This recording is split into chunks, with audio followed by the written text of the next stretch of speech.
तुम्हाला सुद्धा असाच परफेक्ट कटोरी ब्लाउज स्टिचिंग शिकायचा असेल तर व्हिडिओ शेवटपर्यंत बघा। व्हिडिओमध्ये सर्व टिप्स सांगितलेल्या आहेत। कटोरी टक्स किती घ्यायचा, कटोरी चपटी का होते आणि ब्लाउजची फिनिशिंग कशी कायम राहते, त्यासाठी व्हिडिओ स्किप न करता व्हिडिओ पूर्ण बघा।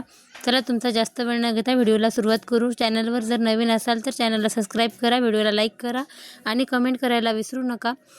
आता आपण समोरचा पॅटर्न स्टिचिंग करून घेणार आहोत। त्यासाठी आपल्याला कटोरी, उभा पॅटर्न आणि क्रॉस पट्टी लागणार आहे।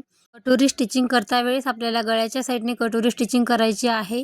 1/2 इंच आपल्याला कटोरी स्टिचिंग करायची आहे आणि शिलाई आपली जे आपण अस्तर स्टिचिंग केलेलं आहे त्या शिलाईवरूनच शिलाई घ्यायची आहे। शिलाई आपली तिरपी होऊ द्यायची नाही। व्यवस्थित फिनिशिंगमध्ये व्हिडिओमध्ये दाखवल्याप्रमाणे कटोरी स्टिचिंग करून घ्यायची। कटोरी स्टिचिंग झाल्यावर जो 1/2 इंच आपला साईडला कापड उरतो किंवा कधी कमी पडतो किंवा जास्त होतो, तर असा कापड उरल्यावर काय करायचं आहे बघा, दोन्ही टोक आपले सेंटरला जोडून घ्यायचे आहेत आणि क्रॉसमध्ये साईडला जो कापड दिसतो तो कटिंग करून घ्यायचा आहे। आणि मी जो ब्लाऊज स्टिचिंग करत आहे तो 34 इंचाचा कटोरी ब्लाऊज आहे। त्यासाठी मी 1.5 इंचाचा टक्स घेत आहे आणि उभा 2.5 इंचाचा टक्स घेत आहे।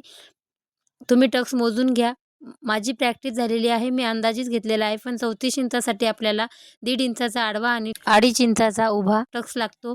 आणि टक्स हा चेस्टच्या कटोरीनुसार, चेस्टच्या मापानुसार टक्स घ्यावा लागतो। आणि आता आपण क्रॉसपट्टी स्टिचिंग करून घेऊ। कटोरीला टक्स देऊन झाल्यावर आपल्याला शिलाईच्या साईडने 1/2 इंच कापड ठेवून उरलेला कापड कटिंग करून घ्यायचा आहे। क्रॉसपट्टी जोडायच्या अगोदर आपल्याला टक्सच्या साईडचा कापड कटिंग करायचा असतो। आता क्रॉसपट्टी जोडून घ्यायची आहे। क्रॉसपट्टी जोडता वेळेस तिन्ही पदर व्यवस्थित करून घ्यायचे आहेत आणि टिप टाकून घ्यायची आहे।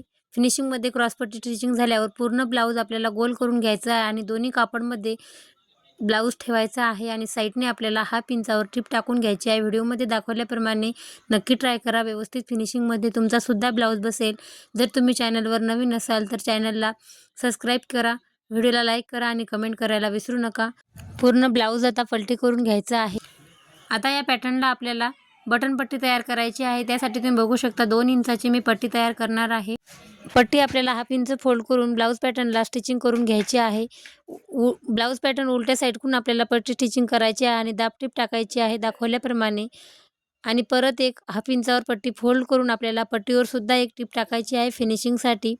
टिप टाकून घेतल्यावर ती पट्टी आपल्याला ब्लाऊजवर फोल्ड करायची आहे। आणि जर तुम्ही हुक लावत असाल तर तुम्ही सेंटरला टिप टाका आणि जर बटन लावत असाल तर तुम्ही काठावर टिप टाका।